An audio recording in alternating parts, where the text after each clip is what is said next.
பணத்தை விட பழக்கமும் பாசமும் தான் முக்கியம் அப்படின்னு நினைக்கக்கூடிய மீன ராசியில பிறந்த நண்பர்களே, கடன் கொடுத்தாலும் சரி, கடன் வாங்கினாலும் சரி, இதுவரை ஏற்பட்ட தோல்வி, துரோகம், ஏமாற்றம் இனி இருக்காது.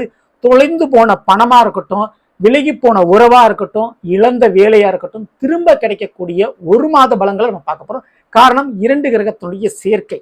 சரிங்களா? ஸோ பதிவை ஃபுல்லா பாருங்க. ஓம் மைஜாய் வித்மிகி தண்டகஸ்தாய திமிகி தன்னோ வாராகி பிரசோதயாத்.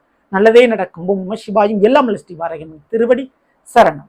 மீன ராசியில பிறந்த நண்பர்களே, ஜென்ம ராசியில் சனி பகவான். அந்த சனிவான் ஜூலை 27ஆம் தேதிக்கு பிறகு வக்ரம் அடைஞ்சிட்டார். சனிவான் வக்ரம் அடைந்திருக்கக்கூடிய இந்த ஒரு காலகட்டத்தில் சில காரியங்களை நீங்க செஞ்சு முடிச்சுக்கோங்க. ஏன்னா குருவினுடைய பார்வை 5ஆம் வீட்டு கடகராசியில் கூடிய குருவினுடைய 9ஆம் பார்வை உங்க மீது விழுந்து இருக்குது. அப்போ சுபகாரியங்கள் அடுத்தடுத்து செய்து கொள்ள முடியும். சரிங்களா? இந்த ஒரு நேரத்தில் கடகராசியில் இருந்த சூரியன் ஆகஸ்ட் 18ஆம் தேதிக்கு பிறகு பேர்ச்சி அடைஞ்சு சிம்ம ராசியில போய் ஆட்சி பெற்று அமர்ந்தார்.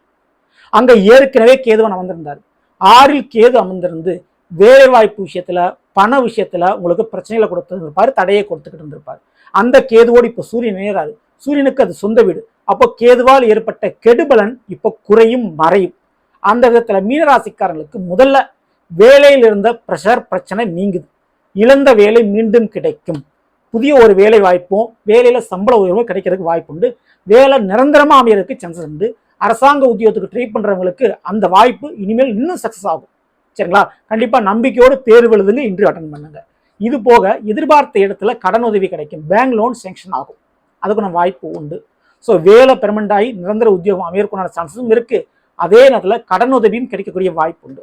இப்போ இந்த ஒரு நேரத்தில் நிறைவேற்ற பணம் காசு கொடுத்து நீங்கள் இழந்திருப்பீங்க அல்லது ஏமாந்துருப்பீங்க. அப்படிப்பட்ட பணம் காசானது மீண்டு வரக்கூடிய ஒரு தருணம். சரிங்களா? நீங்க தொடுத்த வழக்கு, நீங்கள் கொடுத்த கம்ப்ளைண்ட்ல உங்களுக்கு சாதகமாக சில பலன்கள் நடைபெறும். ஓகேங்களா? இது போக மீனராசிக்காரங்களுக்கு உடல் ஆரோக்கியம் இந்த நேரத்தில் தெம்படுது. கண் பார்வை சம்பந்தமான பிரச்சனை வரலாம். கண்கள் ஏதாச்சும் சின்ன சின்ன பிரச்சனை வரலாம். உடல் ஹீட்னால வெப்பம் சம்பந்தப்பட்ட பிரச்சனை வரலாம். கொஞ்சம் அதுல மட்டும் கவனத்தோடு இருந்துங்க. ஆனா மற்ற பழைய நோய் பிரச்சனைகள் முடிவுக்கு வரும். சரியான ஒரு ட்ரீட்மெண்ட், சரியான மருத்துவ முறை அப்படின்றது உங்களுக்கு கிடைக்கக்கூடிய பாக்கியம் இங்கே இருக்குது. மேலும் அரசாங்கம் சம்பந்தப்பட்ட துறையில நீங்க எதை எதிர்பார்த்தாலும் அது கிடைக்கும். இந்த சூரியன் மற்றும் கேதுனுடைய சேர்க்கை மூலமாக ஆவணி மாதத்தின் மூலம். ஸோ என்ன விஷயத்தை நீங்க கவர்மெண்ட் செய்து எதிர்த்தாலும் கிடைக்கும். ஆண்டவனிடம் நீங்கள் என்ன கோரிக்கை வைத்தாலும் அந்த கோரிக்கை நிறைவேறும். இந்த ஒரு நேரத்தில் பித்திர தோஷம், முன்னோர்கள் தோஷங்கள் நிவர்த்தி அடையும். அந்த விதத்துல திருமணம் நடக்காதவங்களுக்கு திருமணமும், குழந்தை பாக்கியம் கிடைக்காதவங்க குழந்தை பாக்கியம் கிடைக்கும். சரிங்களா? ஸோ இந்த ஒரு நேரத்தில் இந்த ஆவணி மாதத்துல நீங்கள் மீனராசியில் பிறந்த நீங்கள் கண்டிப்பா நரசிம்மருடைய வழிபாடுகளை தவறாம பண்ணிக்கங்க. ஞாயிற்றுக்கிழமை அன்னைக்கு அதுதான் உங்களுக்கு பல காரியங்களை ஜெயிக்க வைக்கும். தவறாம பண்ணிக்கங்க. சரிங்களா? இந்த பதிவு பிடிச்சிருந்தா லைக் பண்ணுங்க, மாற்றம் ஷேர் பண்ணுங்க. இது போல ஒவ்வொரு ராசிக்கும் பலன்களை தெரிஞ்சுக்கிட்டீங்கன்னா மறக்காம ஃபாலோ பண்ணி வச்சுக்கோங்க. அடுத்த சந்திப்போம். நன்றி, வணக்கம்.